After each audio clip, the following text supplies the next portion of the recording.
The Adventures of Tom Sawyer, by Mark Twain. Chapter 16. First Pipes. I've Lost My Knife. After dinner, all the gang turned out to hunt for turtle eggs on the bar. They went about poking sticks into the sand, and when they found a soft place, they went down on their knees and dug with their hands. Sometimes they would take 50 or 60 eggs out of one hole. They were perfectly round, white things, a trifle smaller than an English walnut. They had a famous fried egg feast that night, and another on Friday morning. After breakfast they went whooping and prancing out on the bar, and chased each other round and round, shedding clothes as they went, until they were naked, and then continued the frolic far away up the shoal water of the bar, against the stiff current, which latter tripped their legs from under them from time to time, and greatly increased the fun. And now and then they stooped in a group and splashed water in each other's faces with their palms, gradually approaching each other with averted faces to avoid the strangling sprays, and finally gripping and struggling till the best man ducked his neighbor, and then they all went under in a tangle of white legs and arms, and came up blowing, sputtering, laughing, and gasping for breath at one and the same time. When they were well exhausted, they would run out and sprawl on the dry, hot sand, and lie there and cover themselves up with it, and by break from the water again and go through the original performance once more. Finally it occurred to them that their naked skin represented flesh-colored tights very fairly, so they drew a ring in the sand and had a circus, with 3 clowns in it, for none would yield this proudest post to his neighbor. Next they got their marbles and played knucks and ring-taw and keeps till that amusement grew stale. Then Joe and Huck had another swim, but Tom would not venture, because he found that in kicking off his trousers he had kicked his string of rattlesnake rattles off his ankle, and he wondered how he had escaped cramps so long without the protection of this mysterious charm. He did not venture again until he had found it, and by that time the other boys were tired and ready to rest. They gradually wandered apart, dropped into the dumps, and fell to gazing longingly across the wide river to where the village lay drowsing in the sun. Tom found himself writing Becky in the sand with his big toe. He scratched it out and was angry with himself for his weakness. But he wrote it again, nevertheless. He could not help it. He erased it once more, and then took himself out of temptation by driving the other boys together and joining them. But Joe's spirits had gone down almost beyond resurrection. He was so homesick that he could hardly endure the misery of it. The tears lay very near the surface.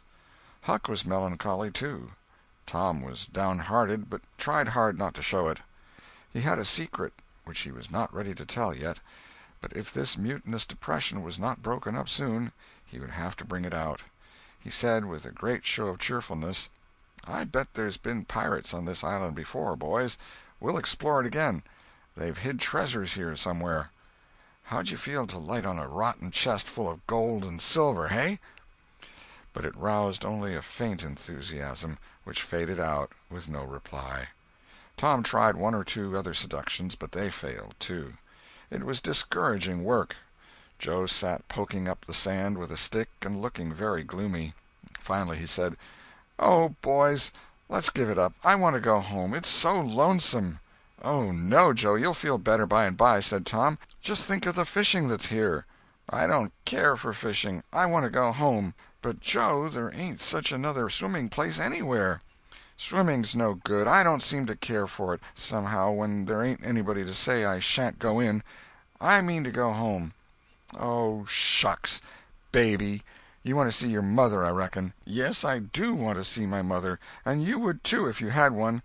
I ain't any more baby than you are." Joe snuffled a little. "Well, we'll let the crybaby go home to his mother, won't we, Huck?" "Poor thing. Does it want to see its mother? And so it shall. You like it here, don't you, Huck? We'll stay, won't we?" Huck said, "Yes," without any heart in it. "I'll never speak to you again as long as I live," said Joe, rising. "There, now," and he moved moodily away and began to dress himself. "Who cares?" said Tom. "Nobody wants you to.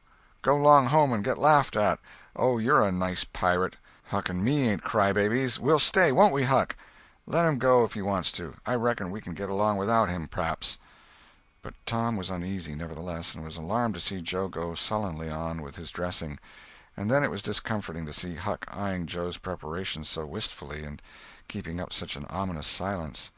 Presently, without a parting word, Joe began to wade off toward the Illinois shore. Tom's heart began to sink. He glanced at Huck. Huck could not bear the look, and dropped his eyes. And then he said, "I want to go too, Tom. It was getting so lonesome anyway, and now it'll be worse. Let's us go too, Tom." "I won't. You can all go if you want to. I mean to stay." "Tom, I better go." "Well, go along. Who's hindering you?" Huck began to pick up his scattered clothes, and he said, "Tom, I wish you'd come too. Now you think it over. We'll wait for you when we get to the shore." "Well, you'll wait a blame long time, that's all." Huck started sorrowfully away, and Tom stood looking after him, with a strong desire tugging at his heart to yield his pride and go along too. He hoped the boys would stop, but they still waded slowly on. It suddenly dawned on Tom that it was become very lonely and still. He made one final struggle with his pride, and then darted after his comrades, yelling, "Wait! Wait! I want to tell you something." They presently stopped and turned around. When he got to where they were, he began unfolding his secret, and they listened moodily, till at last they saw the point he was driving at, and then they set up a war-whoop of applause, and said it was splendid, and said if he had told them at first they wouldn't have started away. He made a plausible excuse, but his real reason had been the fear that not even the secret would keep them with him any very great length of time, and so he had meant to hold it in reserve as a last seduction. The lads came gaily back and went at their sports again with a will, chattering all the time about Tom's stupendous plan and admiring the genius of it. After a dainty egg and fish dinner, Tom said he wanted to learn to smoke now. Joe caught at the idea and said he would like to try too. So Huck made pipes and filled them. These novices had never smoked anything before but cigars made of grapevine, and they bit the tongue and were not considered manly anyway. Now they stretched themselves out on their elbows and began to puff, charily and with slender confidence. The smoke had an unpleasant taste, and they gagged a little, but Tom said, "Why, it's just as easy. If I'd 'a' knowed this was all, I'd 'a' learned long ago." "So would I," said Joe. "It's just nothing. Why, many a time I've looked at people smoking and thought, well, I wish I could do that, but I never thought I could," said Tom. "That's just the way with me, hain't it, Huck? You've heard me talk just that way, haven't you, Huck?" "I'll leave it to Huck if I haven't." "Yes, heaps of times," said Huck. "Well, I have too," said Tom. "Oh, hundreds of times. Once down by the slaughter-house, don't you remember, Huck? Bob Tanner was there, and Johnny Miller, and Jeff Thatcher when I said it. Don't you remember, Huck, about me saying that?" "Yes, that's so," said Huck. "That was the day after I lost a White Alley. No, 'twas the day before." "There, I told you so," said Tom. "Huck recollects it." "I believe I could smoke this pipe all day," said Joe. "I don't feel sick." "Neither do I," said Tom. "I could smoke it all day, but I bet you Jeff Thatcher couldn't." "Jeff Thatcher! Why, he'd keel over just with 2 draws. Just let him try it once. He'd see." "I bet he would. And Johnny Miller, I wish I could see Johnny Miller tackle it once." "Oh, don't I?" said Joe. "Why, I bet now Johnny Miller couldn't any more do this than nothing. Just one little snifter would fetch him." "'Deed it would, Joe. Say, I wish the boys could see us now." "So do I." "Say, boys, don't say anything about it, and sometime when they're around I'll come up to you and say, 'Joe, got a pipe? I want to smoke.' And you'll say, kind of careless-like, as if it warn't anything, you'll say, 'Yes, I got my old pipe, and another one, but my tobacco ain't very good.' And I'll say, 'Oh, that's all right, if it's strong enough.'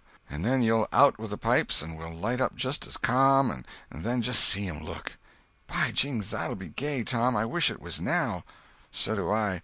And when we tell 'em we learned when we was off pirating, won't they wish they'd been along?"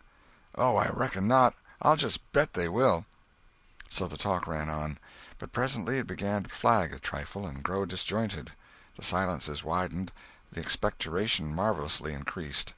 Every pore inside the boys' cheeks became a spouting fountain. They could scarcely bail out the cellars under their tongues fast enough to prevent an inundation. Little overflowings down their throats occurred in spite of all they could do, and sudden retchings followed every time. Both boys were looking very pale and miserable now. Joe's pipe dropped from his nerveless fingers. Tom's followed. Both fountains were going furiously, and both pumps bailing with might and main. Joe said feebly, "I've lost my knife. I reckon I better go and find it." Tom said with quivering lips and halting utterance, "I'll help you. You go over that way and I'll hunt around by the spring. No, you needn't come, Huck. We can find it." So Huck sat down again and waited an hour. Then he found it lonesome and went to find his comrades. They were wide apart in the woods, both very pale, both fast asleep. But something informed him that if they had had any trouble they'd got rid of it.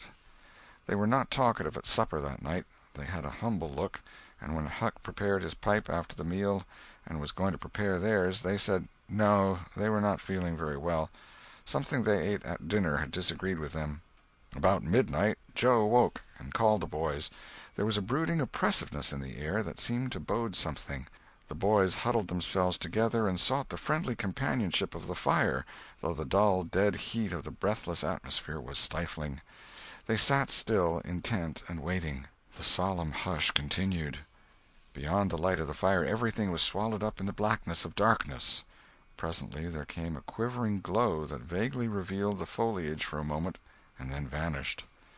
By and by another came, a little stronger. Then another. Then a faint moan came sighing through the branches of the forest, and the boys felt a fleeting breath upon their cheeks, and shuddered with the fancy that the spirit of the night had gone by. There was a pause.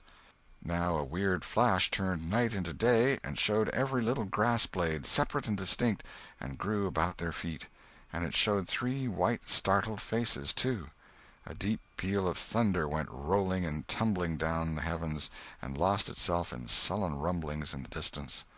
A sweep of chilly air passed by, rustling all the leaves and snowing the flaky ashes broadcast about the fire. Another fierce glare lit up the forest, and an instant crash followed that seemed to rend the tree-tops right over the boys' heads. They clung together in terror in the thick gloom that followed. A few big raindrops fell pattering upon the leaves. "Quick, boys, go for the tent!" exclaimed Tom. They sprang away, stumbling over the roots and among vines in the dark, no two plunging in the same direction. A furious blast roared through the trees, making everything sing as it went. One blinding flash after another, and the peal on peal of deafening thunder. And now a drenching rain poured down, and the rising hurricane drove it in sheets along the ground. The boys cried out to each other, but the roaring wind and the booming thunder blasts drowned their voices utterly. However, one by one they straggled in at last and took shelter under the tent, cold, scared, and streaming with water. But to have company in misery seemed something to be grateful for. They could not talk, the old sail flapped so furiously, even if the other noises would have allowed them. The tempest rose higher and higher, and presently the sail tore loose from its fastenings and went winging away on the blast. The boys seized each other's hands and fled, with many tumblings and bruises, to the shelter of a great oak tree that stood upon the river bank. Now the battle was at its highest. Under the ceaseless conflagration of lightning that flamed in the skies, everything below stood out in clean-cut and shadowless distinction.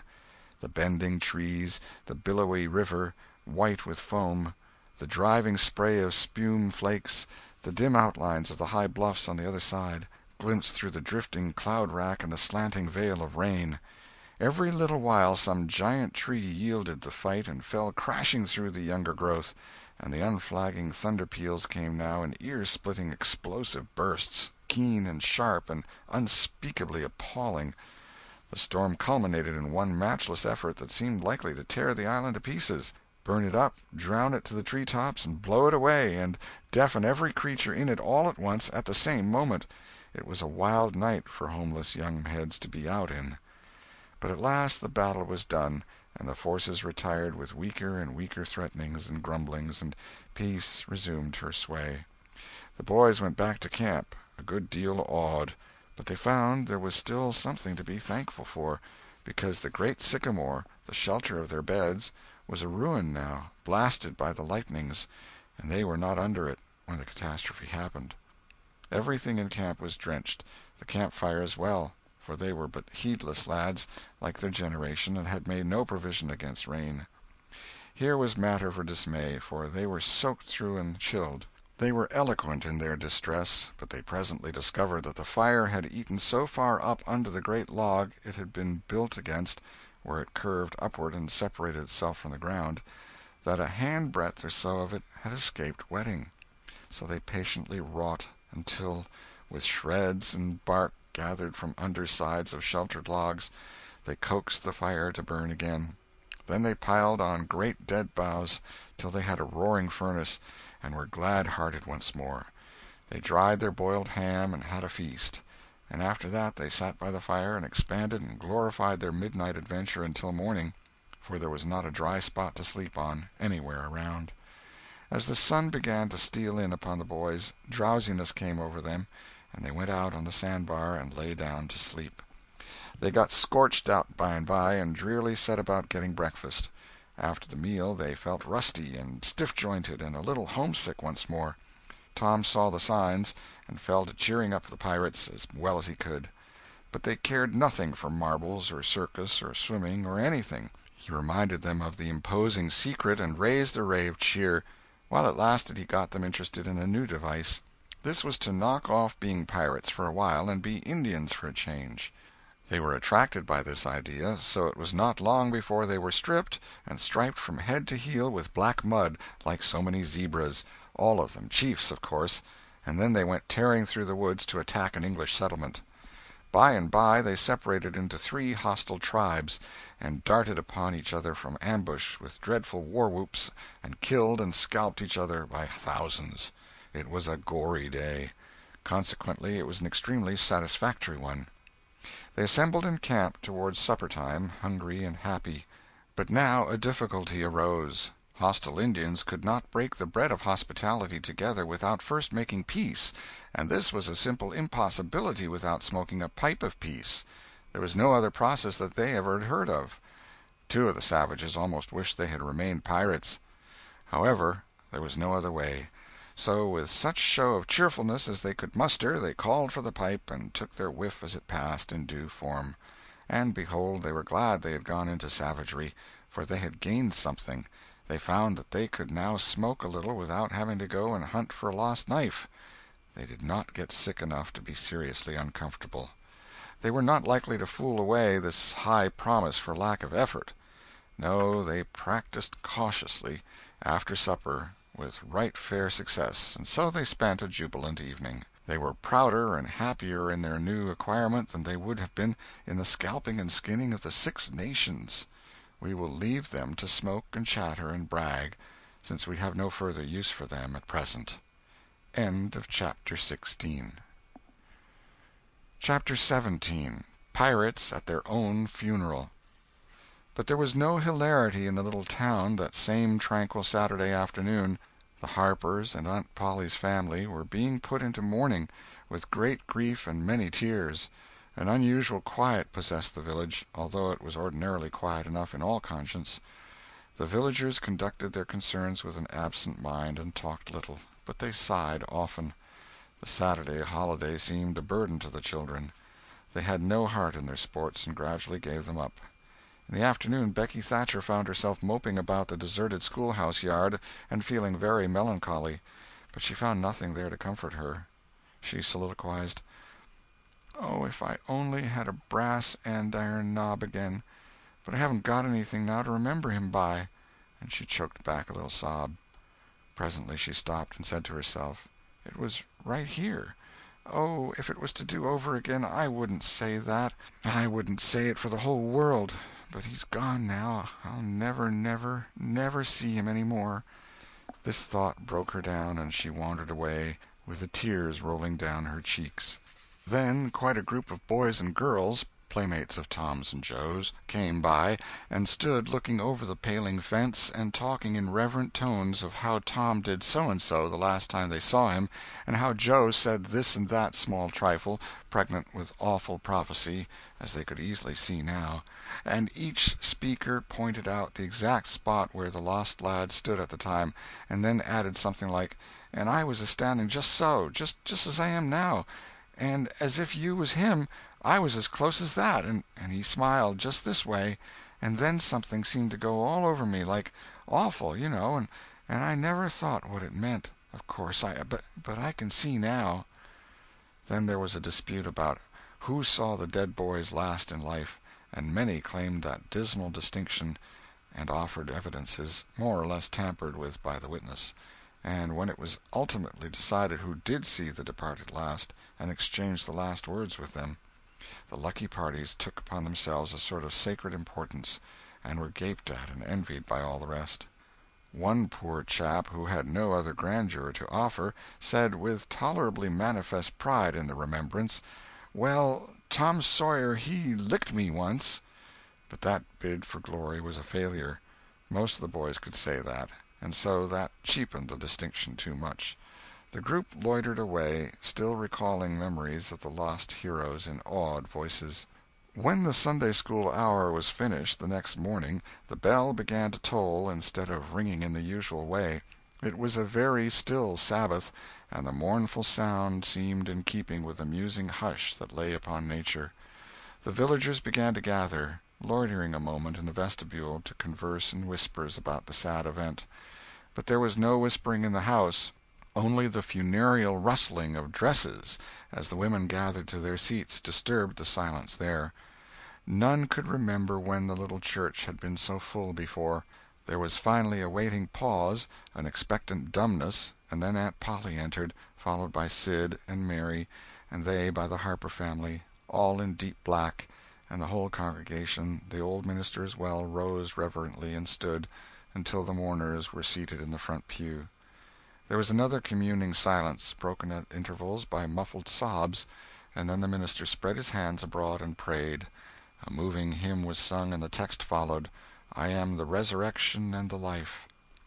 As the service proceeded, the clergyman drew such pictures of the graces, the winning ways, and the rare promise of the lost lads, that every soul there, thinking he recognized these pictures, felt a pang in remembering that he had persistently blinded himself to them always before, and had as persistently seen only faults and flaws in the poor boys. The minister related many a touching incident in the lives of the departed, too, which illustrated their sweet, generous natures, and the people could easily see now how noble and beautiful those episodes were, and remembered with grief that at the time they occurred they had seemed rank rascalities, well deserving of the cowhide. The congregation became more and more moved as the pathetic tale went on, till at last the whole company broke down and joined the weeping mourners in a chorus of anguished sobs, the preacher himself giving way to his feelings and crying in the pulpit. There was a rustle in the gallery which nobody noticed. A moment later the church door creaked. The minister raised his streaming eyes above his handkerchief and stood transfixed. First one, and another pair of eyes followed the minister's, and then almost with one impulse the congregation rose and stared while the three dead boys came marching up the aisle, Tom in the lead, Joe next, and Huck, a ruin of drooping rags, sneaking sheepishly in the rear. They had been hid in the unused gallery, listening to their own funeral sermon. Aunt Polly, Mary, and the Harpers threw themselves upon their restored ones, smothered them with kisses, and poured out thanksgivings, while poor Huck stood abashed and uncomfortable, not knowing exactly what to do or where to hide from so many unwelcoming eyes. He wavered and started to slink away, but Tom seized him and said, "Aunt Polly, it ain't fair. Somebody's got to be glad to see Huck." "And so they shall. I'm glad to see him, poor motherless thing." And the loving attentions Aunt Polly lavished upon him were the one thing capable of making him more uncomfortable than he was before. Suddenly the minister shouted at the top of his voice, "Praise God, from whom all blessings flow! Sing, and put your hearts in it!" And they did. Old Hundred swelled up with a triumphant burst, and while it shook the rafters, Tom Sawyer the pirate looked around upon the envying juveniles about him, and confessed in his heart that this was the proudest moment of his life. As the souled congregation trooped out, they said they would almost be willing to be made ridiculous again to hear Old Hundred sung like that once more. Tom got more cuffs and kisses that day, according to Aunt Polly's varying moods, than he had earned before in a year, and he hardly knew which expressed the most gratefulness to God and affection for himself. End of chapter 17.